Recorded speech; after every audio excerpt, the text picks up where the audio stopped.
Karnataka election సందర్భంగా Congress party తన మేనిఫెస్టోలో దేశం కోసం ధర్మం కోసం పనిచేస్తున్నటువంటి బజరంగ్ దళ్ సంస్థను నిషేధిత అని అనడం దురదృష్టకరమని బజరంగ్ దళ్ తెలంగాణ ప్రాంత కో కన్వీనర్ కన్నెబోయిన వెంకట్ అన్నారు. ఈ రోజు నల్గొండ జిల్లా కేంద్రంలోని పెద్ద గడియారం సెంటర్లో బజరంగ్ దళ్ ఆధ్వర్యంలో కాంగ్రెస్ పార్టీ దిష్టిబొమ్మను దహనం చేశారు.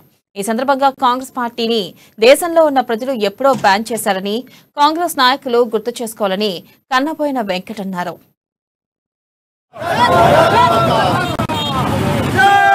కర్ణాటక రాష్ట్రంలో కాంగ్రెస్ పార్టీ ఎలక్షన్ల సందర్భంగా అక్కడ ఉన్నటువంటి మేనిఫెస్టోలో అక్కడ జాతీయ అధ్యక్షుడు మల్లికార్జున్ ఖర్గే కావచ్చు, సిద్ధరామయ్య కావచ్చు, డి శివకుమార్ కావచ్చు, వీళ్ళందరూ కూడా కాంగ్రెస్ బహిరంగ సభలో కాంగ్రెస్ మేనిఫెస్టోలో దేశం కోసం ధర్మం కోసం పనిచేస్తున్నటువంటి బజరంగ్ దళ్ సంస్థని మేము అధికారంలోకి వస్తే, కాంగ్రెస్ పార్టీ అధికారంలోకి వస్తే మేము ఈ యొక్క బజరంగ్ దళ్ని మొత్తం కూడా రాష్ట్రంలో బ్యాన్ చేయడం అనేది చాలా దురదృష్టకరము.